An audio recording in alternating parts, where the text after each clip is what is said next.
One minute, Margaret was just scrolling through a digital kaleidoscope of family photos, a mundane Tuesday afternoon ritual of reliving vacations and school plays, all safely tucked away in the cloud.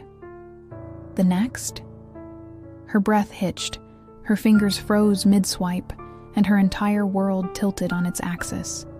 There, staring back at her, was a naked selfie. Not hers, not a memory, and unmistakably, not meant for her eyes. Her husband, David, had accidentally synced it from a burner phone, a secret digital vault he thought was impenetrable. The image wasn't just a picture. It was a detonation, a silent bomb that ripped through the carefully constructed reality of her life. In the 48 hours that followed, Margaret felt like a ghost haunting her own body. Food became an enemy. Toast, usually a comfort, turned into an insurmountable challenge. She lost 12 pounds, not from any conscious effort, but from the sheer gnawing stress that coiled in her gut. Sleep was a cruel joke, each fleeting moment of unconsciousness quickly shattered by the vivid replay of that image. The sender's name? The heart emoji. But amidst the wreckage, something else began to stir. A rage. Not a petty, fleeting anger, but a pure, incandescent fury that felt less like a flaw and more like a superpower. It was an unfamiliar sensation, sharp and exhilarating, promising a kind of raw energy she hadn't known she possessed. By the end of that week, Margaret was no longer just feeling the rage. She was wielding it. First, she torched his vintage baseball card collection, a meticulously curated shrine to his childhood. Each card a tiny, flammable piece of his past. The flames licked at the glossy surfaces, consuming memories he held dear. And for a brief, fleeting moment, she felt a perverse satisfaction. Then, with a chilling precision, she posted the damning affair screenshots to his LinkedIn profile, ensuring his professional world would collide spectacularly with his private transgressions. The digital world, with its insatiable appetite for drama, ate it up. And as a grand finale, she mailed glitter bombs, those deceptively innocent envelopes of shimmering chaos, to the Other Woman OS office, imagining the iridescent dust clinging to everything, a sparkling testament to a shattered life. The internet, predictably, loved it.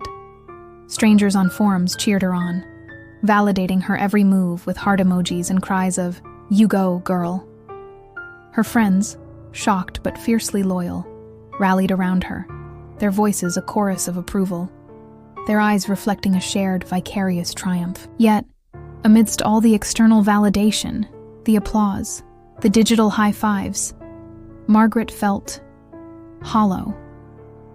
The initial rush of power, the fleeting satisfaction of striking back, had faded, leaving behind an emptiness that felt not just as big, but twice as vast as the betrayal itself.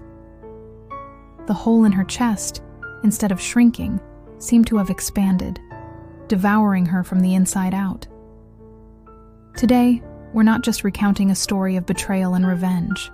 We're walking through the messy, complicated intersection of human emotion, the raw aftermath of trust shattered, and the potent, often misleading allure of striking back. We're exploring the dramatic consequences, both intended and unforeseen, of Margaret's choices. And ultimately, we're asking that quiet, persistent question Margaret keeps asking herself at 3 a.m, when the world is silent and the glitter has long settled. Was any of it at all, actually worth it? Was the cost of that fleeting power truly repaid by the lingering emptiness? Let's find out. Margaret and David. They were the kind of couple people pointed to at parties, the ones who seemed to have cracked the code of forever.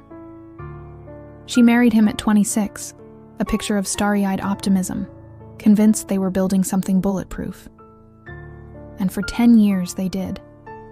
They built a house, not just bricks and mortar, but a home filled with shared laughter and quiet Sunday mornings. They got a dog, a fluffy golden retriever named Gus, who became a furry, 4-legged extension of their family. They meticulously built a joint savings account, each deposit a tiny brick in the foundation of their future, a shared vision of retirement, travel, and comfortable golden years. Their life together wasn't just a series of events. It was a deeply ingrained narrative, a story of two people perfectly intertwined. They still held hands at stoplights, a small, unconscious gesture of affection that spoke volumes. They finished each other's sentences, a testament to years of shared thoughts and intimate understanding. Their love felt like a fortress, impenetrable, resilient. So, when she found that photo, her brain didn't just process it. It rebelled. It did this weird, agonizing freeze frame, like a glitch in the matrix of her reality. First, the image itself, stark, undeniable, a punch to the gut. Then, the sender's name, Lexi, emblazoned with that sickeningly innocent heart emoji, a symbol of affection twisted into an instrument of pain. And finally the timestamp, last Tuesday. Last Tuesday, that was their date night. The night they'd laughed over pasta, made plans for a weekend getaway, and held hands at a stoplight. The cognitive dissonance was a physical blow, a jarring disconnect between the reality she thought she lived and the brutal truth now laid bare. She didn't scream. The air felt too thin, too precious to waste on sound. She didn't cry. The tears felt trapped behind a wall of ice, frozen by the sheer shock. Instead, with a chilling calm that surprised even herself, she set the phone down. Slowly, deliberately, as if handling a live grenade. She walked to the kitchen, poured a glass of water, and felt her peripheral vision begin to shrink. The vibrant colors of her kitchen, usually so comforting, receded into a blurry backdrop. The world narrowed, tunneling inward, until her entire existence felt confined to a single, suffocating point. It was as if her consciousness had retreated, seeking refuge in the smallest possible space, desperate to avoid the overwhelming expanse of the betrayal. Betrayal trauma specialists call this the shatter point. It's that instant, that agonizing fraction of a second, when your nervous system registers the unspeakable. The person who was supposed to have your back, the one you trusted implicitly, has just plunged a knife through it. It's not just emotional, it's a physiological tsunami. Your heart rate spikes, a frantic drumbeat against your ribs. Cortisol, the stress hormone, floods your system, preparing you for a fight or flight that you can't quite engage in. And your hippocampus, the brain's memory center, literally stops forming coherent memories for a while, a protective mechanism against an unbearable reality. The world becomes a blur, an incoherent jumble of sensations, as your brain struggles to process the unimaginable. Margaret's next clear recollection is standing in the driveway, the cool gravel biting through her thin slippers. She was still holding the phone, but now it felt less like a device and more like a loaded gun, heavy with destructive potential. And in that moment, as the morning sun began to paint the sky with false promises of a new day, she realized she had two stark, terrifying choices. She could implode quietly, retreat into herself, and let the pain consume her in silence. Or she could detonate publicly, unleashing the fury that simmered beneath her calm facade, making sure David felt every single shard of the broken world he had created. Guess which one, in that raw, primal moment of gut-wrenching pain, felt louder? Guess which one promised a temporary reprieve from the suffocating silence of her own suffering? The urge to make someone else feel even a fraction of her pain was an almost irresistible siren song. Why do we crave it so much? Why, when we've been wronged, does the thought of payback, of evening the score, feel like a breath of fresh air after being held underwater? Evolutionary psychologists have a theory. Revenge, they say, lights up the same reward circuitry in our brains as chocolate or sex. Think about that for a second. The very mechanisms that drive us towards pleasure and survival also get activated when we imagine someone getting their just desserts. From a primal perspective, the brain sees payback not as petty vindictiveness, but as a survival resource. It's about restoring balance, asserting dominance, sending a message. You can't do that to me and get away with it. It's a primitive form of justice, etched deep into our neural pathways. When Margaret read Lexi S. follow-up message, "Can't you wait to taste you again?"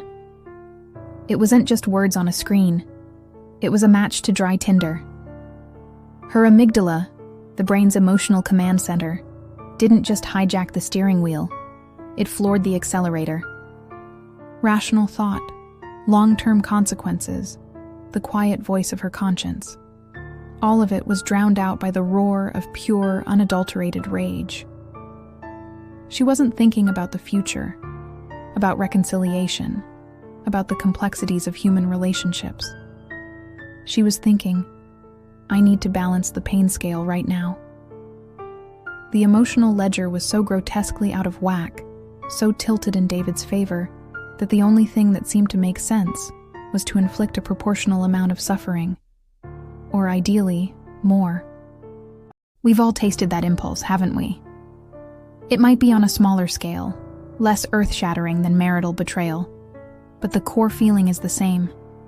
Someone cuts you off in traffic, nearly causing an accident, and for a split second, you imagine tailgating them, flashing your lights, maybe even shouting a few choice words out the window.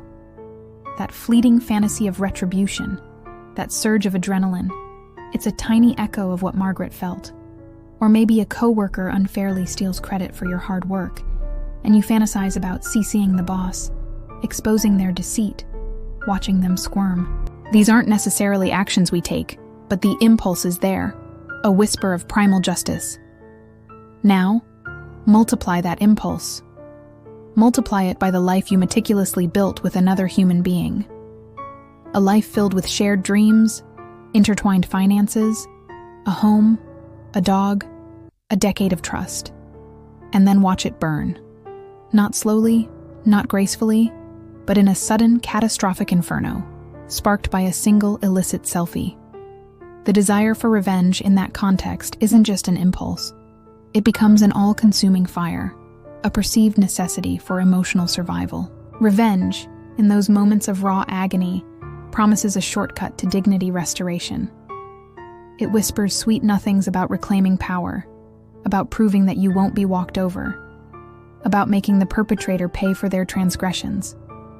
It offers a seductive illusion of control in a situation where you feel utterly powerless. It suggests that by inflicting pain, you can somehow erase your own. But here's the catch, the fine print that's always obscured by the red mist of anger. The problem is, the interest rate on that loan is absolutely brutal. It's a loan that demands compound interest, not just in emotional currency, but in real-world consequences, in lost peace, in prolonged suffering. And by the time you realize the true cost, you're often so deeply in debt, so entangled in the web of your own making, that escaping feels almost impossible. Insomnia. It's often seen as a curse, a tormenting void of wakefulness in the dead of night. But for Margaret, in the throes of her betrayal, it became a creative drug. The silence of the house, the absence of David's presence beside her, instead of being terrifying, became a fertile ground for strategy. Her mind, usually lulled by the rhythm of routine, now hummed with a furious, relentless energy. By the second sleepless night, fueled by cold coffee and a simmering resentment, Margaret had compiled a color-coded list. It wasn't just a random scribble. It was a meticulously organized battle plan, a testament to the obsessive focus that can bloom in the garden of shattered trust. The list had 3 distinct categories, each a different shade of vengeful opportunity. Assets David cherished. This column, perhaps colored a furious red, included everything from his prized vintage baseball card collection, each card a miniature piece of his ego, to his state-of-the-art gaming console, a digital escape he guarded jealously. It also encompassed his reputation, his carefully cultivated image as a respected professional and a loving husband. Public platforms, where his reputation mattered. This section, maybe a chilling blue, listed every social media account, every professional network, every shared community where David presented his carefully curated public persona. LinkedIn, Facebook, The neighborhood WhatsApp group. No platform was too small, no audience too insignificant. Mutual friends who still believed. He walked on water. This, a sickly green, was perhaps the most painful category. These were the people who had shared their lives with both Margaret and David, who had toasted their anniversaries and watched their children grow. Their unwavering belief in David's goodness was a constant, stinging reminder of the facade he had maintained. She started small, testing the waters, feeling out the boundaries of her newfound power. Her first strike was almost benign, a passive-aggressive masterpiece. She donated his PlayStation, that sacred console, to a local children's shelter. Harmless, charitable, undeniably good. But the genius was in the delivery. The receipt, an official acknowledgement of his generosity, landed in his email inbox mid-Zoom call with his high-powered business partners. Imagine the flicker of panic, the forced smile, the internal scramble to explain this unexpected act of philanthropy. For Margaret, it was a tiny, delicious victory, a whisper of control. Next came the baseball cards. Oh, the baseball cards. She didn't just throw them out. She shipped them, express delivery, to her cousin in Denver, a mischievous co-conspirator who understood the assignment. The bonfire video, meticulously filmed and edited, went live on TikTok. The crackle of burning cardboard, the flickering flames devouring decades of collecting, the almost ritualistic destruction. It was viral gold, 200,000 views in a matter of hours. The comment section exploded, with a mixture of outrage and gleeful approval. Before the account was inevitably yanked for violent content, a label Margaret found darkly ironic, it had already served its purpose. The message had been sent, loud and clear, and David's cherished memories were reduced to ash and digital notoriety. Each move, each calculated act of revenge, gave her a 5-second hit. A jolt of pure, undiluted euphoria, a fleeting sense of justice served. It was like a potent drug, flooding her system with adrenaline and a perverse satisfaction. But just as quickly the high would dissipate, leaving her in a deeper, more brutal crash. Her hands would tremble, her stomach would clench, and the emptiness in her chest would return with a vengeance, colder and more expansive than before. She'd tell herself over and over that she was reclaiming power, that she was asserting her worth, that she was teaching David a lesson he desperately needed to learn. But the cold, hard metrics on her Fitbit told a different story. Her resting heart rate, a quiet sentinel of her internal state, never dipped below 95 beats per minute. Her body was in a constant state of alert, a perpetual fight-or-flight response, even when she was just sitting on the couch. And her sleep? An average of 3 hours of fragmented, restless slumber, punctuated by nightmares and the relentless churning of her vengeful mind. Revenge, she slowly realized, was starting to feel less like a liberating act and more like a second full-time job. A demanding, emotionally draining, all-consuming job with absolutely no paycheck, only mounting emotional debt. She was investing every ounce of her energy, her creativity, her emotional reserves into this intricate game of payback, and the return on investment was proving to be devastatingly negative. Here's the part. The revenge fantasies always skip, isn't it? The glamorous, cinematic versions of payback rarely show the messy, inconvenient fallout, the ripple effect that extends far beyond the intended target. Margaret's carefully orchestrated acts of retribution, designed to inflict maximum pain on David and Lexi, began to boomerang, creating a chaotic vortex that sucked in everyone around her. The neighbors' kids, bless their innocent hearts, became unwitting casualties. Little Timmy from next door, with his wide, curious eyes, asked his mom, "Mommy, why did Uncle David's car get scratched all over? Did a monster do it?" The keyed car, a spur-of-the-moment act of fury Margaret barely remembered, was now a neighborhood mystery, whispered about over fences and speculated upon at the school pickup line. The adults, caught in the crossfire, exchanged uncomfortable glances, unsure how to navigate the radioactive fallout of the Johnsons' marital implosion. The easy camaraderie, the shared barbecues and impromptu playdates, dissolved into a palpable tension. Then came the financial entanglement. David, reeling from the public humiliation and the destruction of his beloved baseball cards, retaliated with his own weapon, the joint accounts. He froze them. Suddenly, Margaret, who had always been a meticulous budgeter, found herself unable to access funds, unable to pay for groceries, unable to cover basic household expenses. The joint credit score, a shared financial identity they had painstakingly built over a decade, tanked. What was meant to be a punishment for him became a shared financial nightmare, leaving them both stranded in a sea of red tape and economic instability. The irony wasn't lost on her. In trying to hurt him, she had inadvertently kneecapped herself. The social fabric of her life began to fray. The Christmas party invitations, usually a flurry of festive paper and warm greetings, quietly stopped coming. The annual neighborhood potluck, the women's book club, the couple's game nights, all vanished from her calendar. Nobody wanted to choose sides at the cookie exchange, did they? Nobody wanted to be caught in the awkward crossfire of their toxic divorce. Her friends, once so supportive, slowly started to distance themselves. Their "atta-girl" texts replaced by radio silence.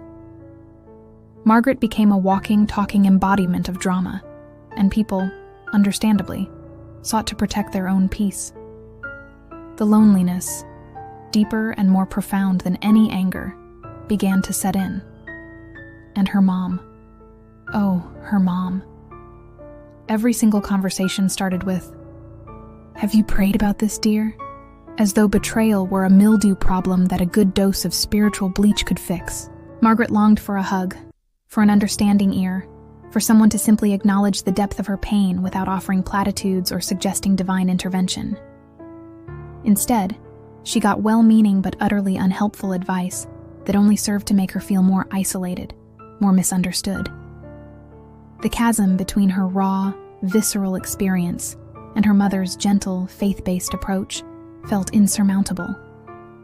Meanwhile, Lexi, the other woman, wasn't just sitting idly by. She escalated.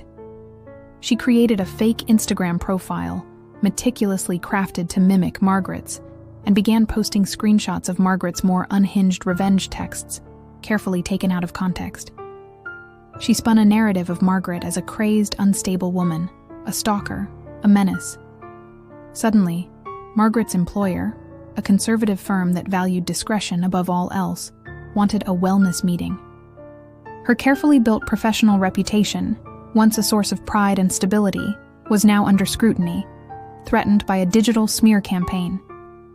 The lines between personal and professional, between victim and aggressor, had blurred into an unrecognizable mess. And that glitter bomb, the one that felt so satisfying in the moment, a shimmering middle finger to Lexi's corporate environment. It triggered an HR investigation, not just for Lexi, but for Margaret. Turns out, glitter, when inhaled, can be classified as a form of harassment if it causes respiratory irritation to coworkers with asthma. There were whispers of potential charges, of legal action. Margaret, who had envisioned Lexi simply cleaning up a sparkly mess, suddenly found herself facing the very real possibility of a criminal record. One afternoon, Margaret found herself in a sterile, fluorescent-lit courthouse hallway, clutching a restraining order packet. Not for her to file against David or Lexi, but a potential one, against her. The irony was a bitter taste in her mouth. As she read through the legalese, the cold, impersonal language detailing the potential restrictions on her life, a profound sense of disillusionment washed over her. This was not the victory she had ordered. This wasn't the triumphant vindication she had so desperately sought. This was just more chaos, more stress, more legal fees, and a stark realization that her quest for justice had spiraled wildly out of her control, leaving a trail of collateral damage in its wake. The sweet taste of revenge had turned to ash, and the glittering dust had settled into a dull, heavy weight. 6 weeks post-discovery. 6 weeks since her world had imploded. 6 weeks of operating on adrenaline and spite. The external chaos of her revenge had begun to subside, replaced by a terrifying internal stillness. Margaret's jeans, once snug, now sagged at the waist, swimming around her shrinking frame. Her period, usually a reliable monthly visitor, went AWOL, another sign of a body under siege, too stressed to perform its basic functions. And then there were the tears. Not the cathartic, cleansing sobs, but sudden, inexplicable bursts of weeping. She'd cry brushing her teeth, the minty freshness of the toothpaste suddenly tasting like David, like the intimate mornings they used to share, a brutal sensory flashback. She'd cry watching a commercial, hearing a song, seeing a couple hold hands. It was an involuntary, almost physical manifestation of her unraveling. These weren't just signs of sadness. They were classic indicators of something far deeper. PTSD. Post-traumatic stress disorder. Hyperarousal, where her nervous system was constantly on high alert, jumpy at every sound, every shadow. Intrusive thoughts, the selfie image, the heart emoji, replaying in an endless, tormenting loop, barging into her consciousness at the most inopportune moments. And emotional numbing, where the world felt dull and muted, her ability to feel joy or even simple contentment seemingly switched off. She was a walking, breathing shell, propelled by a lingering current of grief and resentment. She knew she needed help. She booked a therapy session, the act itself a tiny beacon of hope. Then, riddled with doubt, with the shame of her situation, she canceled. What would she even say? Would they judge her revenge actions? But the quiet implosion continued, relentless and unforgiving. The crying spells, the lack of sleep, the pervasive sense of dread. It became too much. So, with a desperate, shaky resolve, she booked again. This time, she showed up. The therapist, a kind-faced woman with calm eyes, listened patiently as Margaret poured out her story, the betrayal, the rage, the revenge, the emptiness. The therapist used a term Margaret hadn't heard before, but which resonated with chilling accuracy. Post-infidelity stress disorder. It's a cousin to PTSD, sharing many of its most debilitating symptoms. Flashbacks, not just of the selfie, but of seemingly innocuous moments with David, now recontextualized as lies. Hypervigilance, a constant, exhausting scanning of her environment, of other people's behaviors, for microscopic red flags, for any hint of deceit, and the pervasive urge to scan every future partner, every potential friend, for those same tiny warning signs, a desperate attempt to inoculate herself against future pain. Trust, once freely given, now felt like a dangerous, naive indulgence. Revenge, she realized, had given her a temporary seat at the control panel. For a brief, exhilarating period, she felt like she was steering, making decisions, enacting consequences. But it hadn't rewired the trauma loop. It hadn't healed the wound. It had merely diverted her attention, providing a fleeting distraction from the core pain. The selfie image, burned into her mind, still kept barging in at 3 p.m. meetings, during quiet moments, during attempts at sleep. She kept replaying it, dissecting it, searching for clues. What had she missed? Was there a subtle shift in his eyes, a forgotten phone call, a strange text? Had she been enough? Was she pretty enough, smart enough, interesting enough? And then the insidious, universal question that plagues so many betrayed spouses. Is anyone ever truly enough for another person?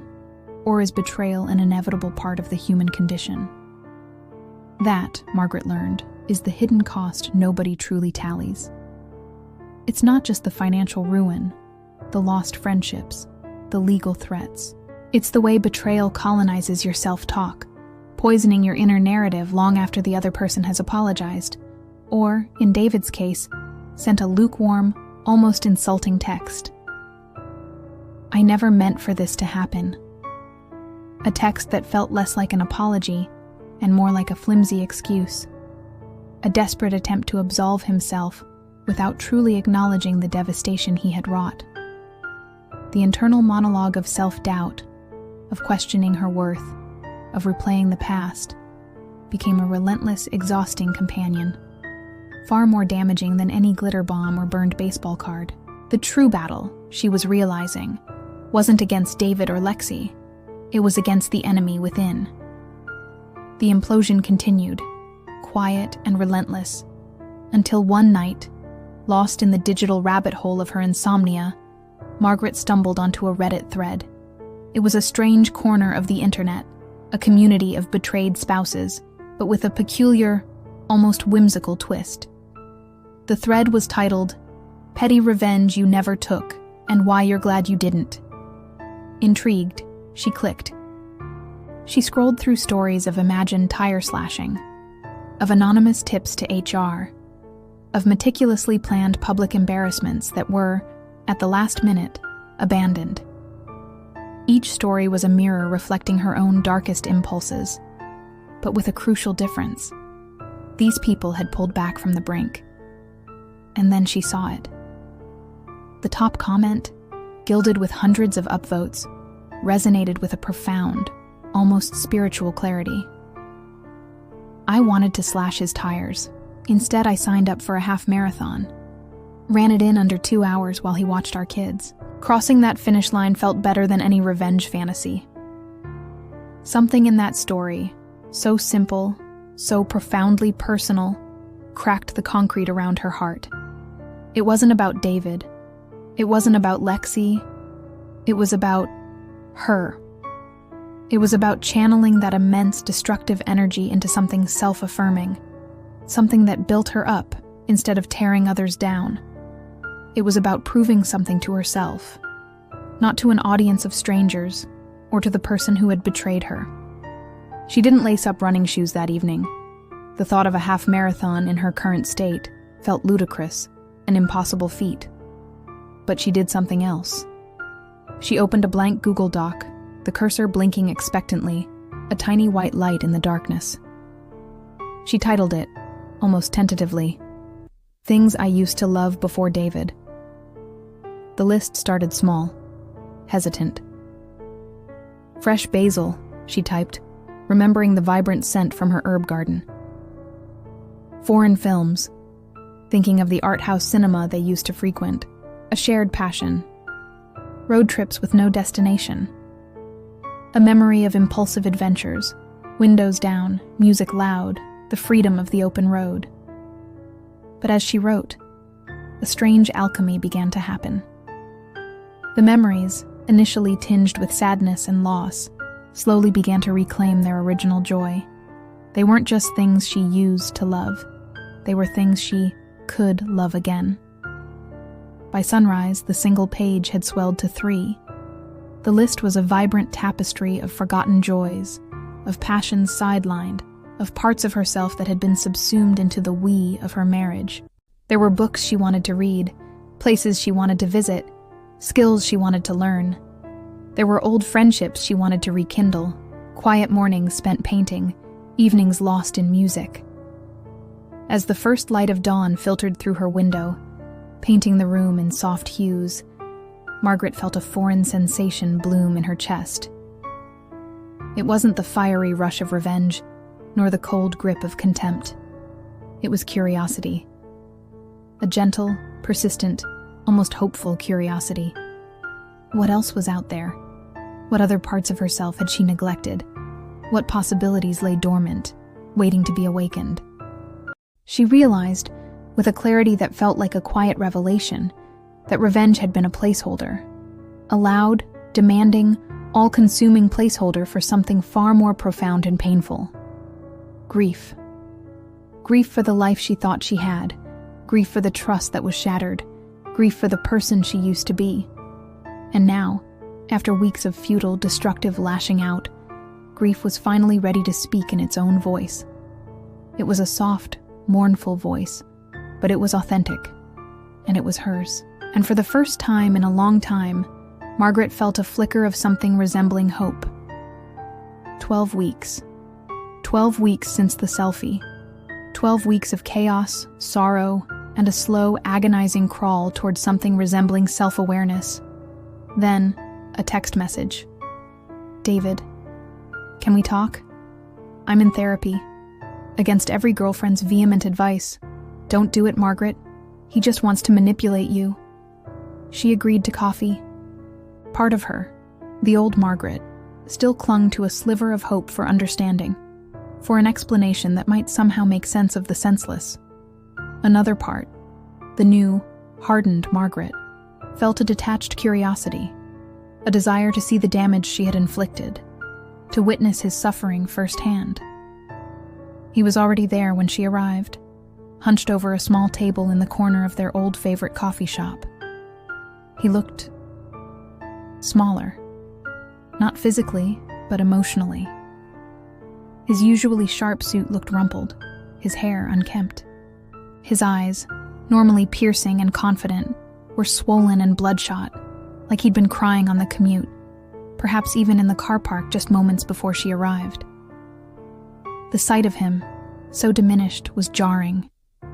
It wasn't the triumphant moment she had fantasized about, the moment where he would grovel and she would stand tall. It was just sad. He slid a folded apology letter across the table, not meeting her gaze. It was thick, heavy with the weight of its contents. As she slowly unfolded it, she saw dense paragraphs, tightly written, filled with psychobabble and self-analysis. It referenced childhood wounds, a distant father, a fear of conflict, self-sabotage, a desperate need for external validation. It was a meticulously crafted narrative of his own brokenness, an attempt to explain away his actions through a lens of psychological complexity. Margaret listened. She listened to him stammer through explanations, to the carefully chosen words from his therapist, to the convoluted justifications. She waited for the surge of victory she'd imagined, the rush of satisfaction she thought she'd feel watching him squirm. But it didn't come. There was no triumphant swell of music, no dramatic crescendo, just a quiet, almost weary resignation. The well of her anger, so deep and seemingly boundless, had begun to run dry. Halfway through his monologue, as he droned on about his attachment issues and unresolved trauma, she interrupted him.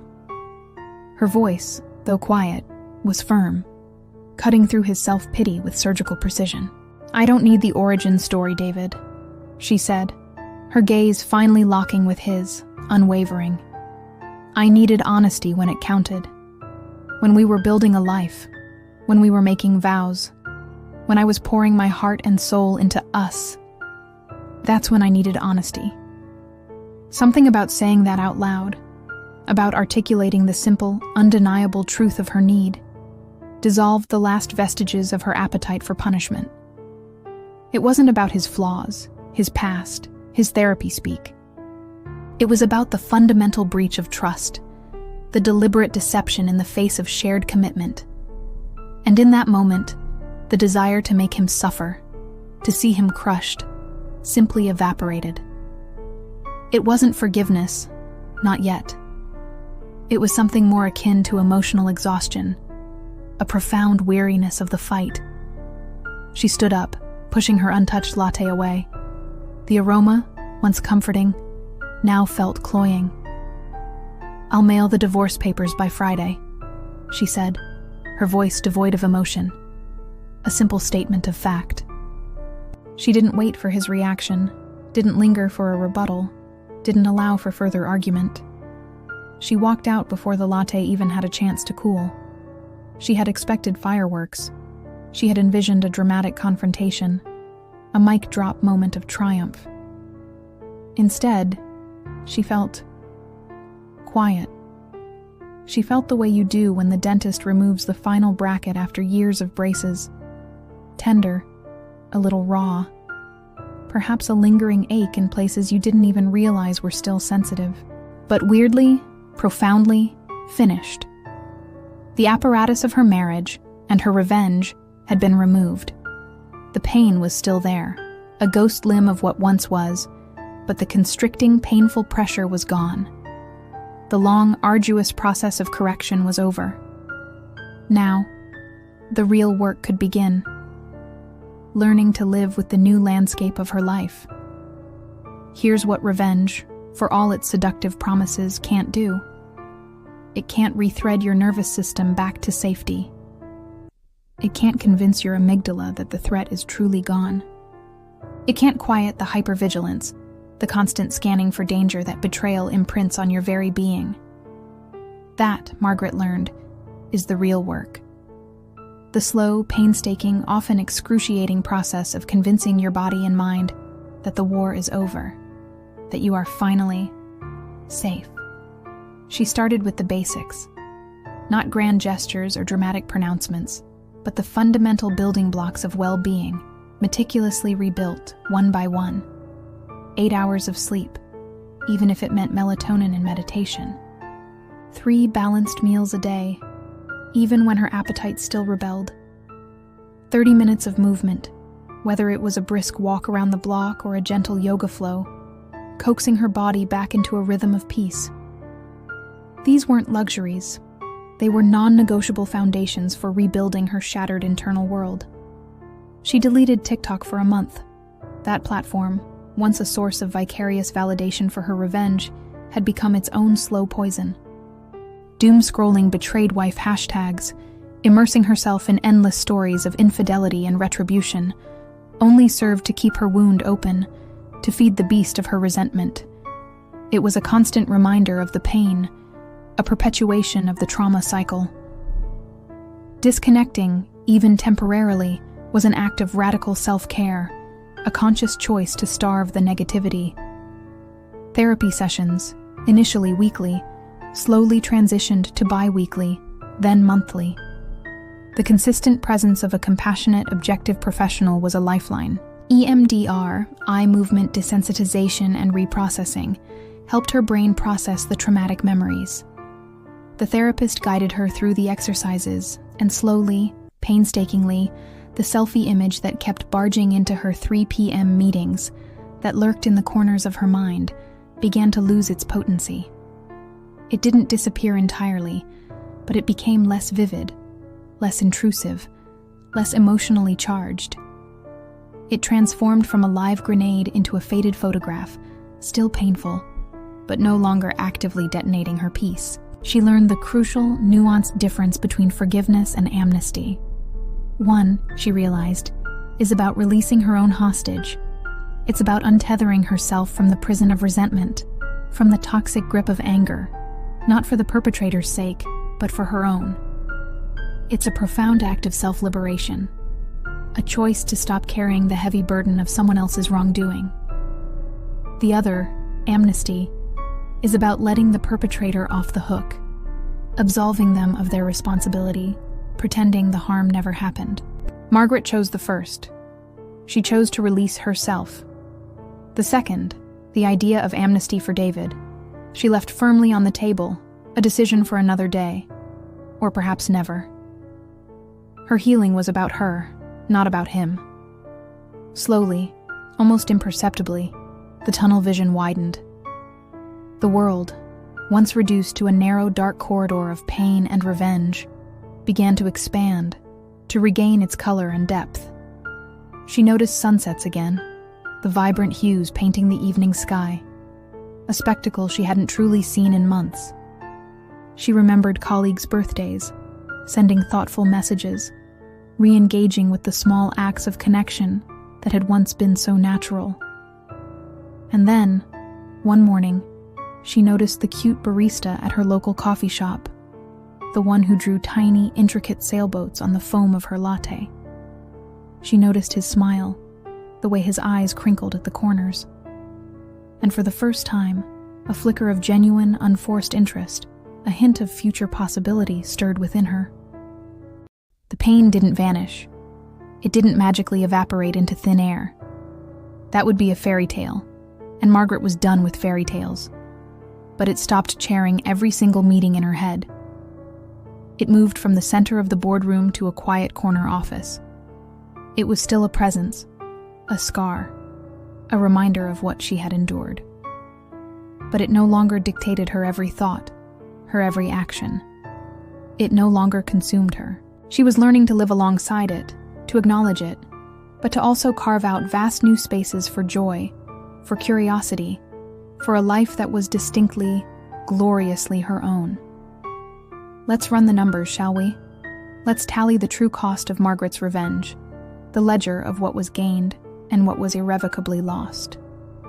Revenge, in its raw, unvarnished form, cost her roughly 200 hours of meticulous planning, sleepless nights spent plotting, days consumed by execution. It cost her 15 pounds she couldn't spare, leaving her gaunt and physically depleted. It cost her one potential restraining order, a chilling brush with legal repercussions that could have forever altered her freedom. And it cost her 3 friendships, once pillars of her social life, that ghosted when the drama became too radioactive, too draining, too contagious. What did it buy? 60 seconds of viral fame on TikTok, a fleeting moment of digital notoriety that evaporated faster than the smoke from David S. burning baseball cards. A handful of "atta-girl" texts from anonymous online strangers, a hollow echo of validation, and a front row seat to her ex-husband's panic, a grim satisfaction that tasted like ash in her mouth. Was that enough? Was that a fair exchange for the emotional, physical, and social toll it exacted? Healing, by stark contrast, had a different kind of cost. It cost her humility, the painful admission that she couldn't fix this alone, that she needed help. It cost her therapy co-pays, a tangible investment in her mental well-being. And perhaps most significantly, it cost her the daily grind of choosing curiosity over contempt, of consciously redirecting her energy from bitterness to growth, from dwelling on the past to building a future. It was a choice, every single day, to lean into the discomfort of self-reflection instead of the easy allure of anger. But what was the ROI? The return on investment for that quiet, painstaking work? Her heart rate, once a frantic drum solo, finally settled into a steady, healthy 68 beats per minute, a physical manifestation of internal peace. She landed a job promotion, not because she was seeking external validation, but because she wasn't splitting her focus between spreadsheets and elaborate revenge plots. Her mental energy, once fragmented and consumed by vengeance, was now channeled into her career, allowing her to excel, to truly shine. And then there was the first date, a tentative step back into the world of connection, where she laughed so hard, so genuinely, that the sushi chef, startled by the sheer exuberance, asked if they needed water refills. If you measure worth in cortisol drop and future openness, in the quiet restoration of peace and the courageous embrace of new possibilities, then healing wins. It wins by a knockout, a decisive, undeniable victory. The temporary high of revenge pales in comparison to the sustained, profound joy of reclaiming your own life. If, however, you measure worth in social media likes, in fleeting viral moments, in the superficial validation of an online audience, then revenge might look glossy, might seem like a powerful, satisfying path, until you scroll forward 3 months, 6 months, a year, and realize the audience has moved on. The digital applause has faded, the comments have dried up, and you're still bleeding.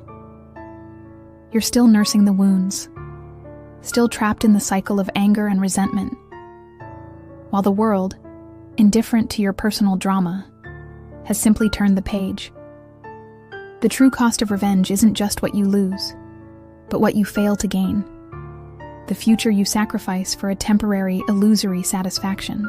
If you've ever hovered over that send button on a scorched earth text, your fingers trembling with righteous indignation, your heart pounding with the promise of catharsis, pause. Just for a moment. Take a breath. And ask yourself, 6 months from now, a year from now, will this still feel like oxygen, like a liberating gasp of fresh air?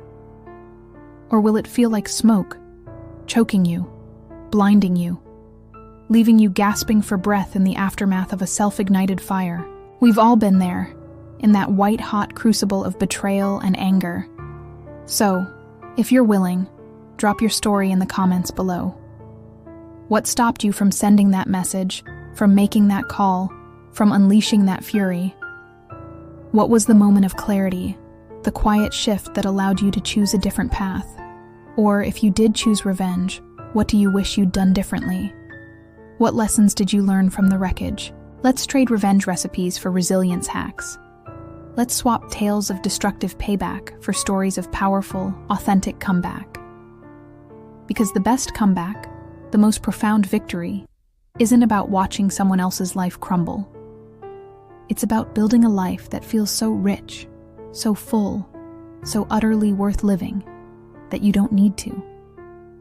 It's about finding your own peace, your own joy, your own strength, independent of anyone else's actions or apologies. It's about choosing yourself. Margaret's story isn't a tidy fable, neatly tied with a bow and a moral lesson. Some nights, even now, she still fantasizes about David opening the mailbox to find his credit score shredded like confetti, a final, delicious act of poetic justice. The impulse, the lingering flicker of that superpower rage, doesn't vanish completely. It's a part of her story, a scar that reminds her of where she's been. But she's learned a profound, invaluable truth. Revenge is a loan with compound interest. It promises immediate gratification, a quick fix for a deep wound, but the debt it accrues, the emotional and practical cost, far outweighs any fleeting satisfaction. Healing, though slower, though often agonizingly difficult, pays dividends that don't bounce. It's an investment in yourself, in your future, in your peace. It's a return that keeps giving, long after the initial pain subsides. Betrayal cracked her world open. Yes. It shattered her illusions, exposed her vulnerabilities, and left her reeling in the wreckage. But what she chose to plant in those cracks, in that broken earth of her life, became the point. She could have planted more bitterness, more resentment, more seeds of destruction. Instead, she chose to plant seeds of self-discovery, of resilience, of a fierce, unyielding commitment to her own well-being. So, if you're standing in the shatter point right now, feeling the ground give way beneath you, hear this.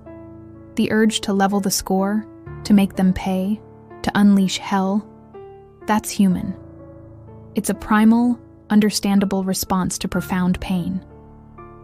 But the courage to level yourself up, to choose healing over harm, to invest in your own restoration rather than someone else's downfall, that's optional. And it's completely within your reach. Choose the thing that keeps paying you back, in peace, in joy, in genuine, unshakable strength, long after the applause, the viral fame, and the fleeting satisfaction of revenge have died. Choose to build a life so beautiful, so vibrant, that the past simply can't compete.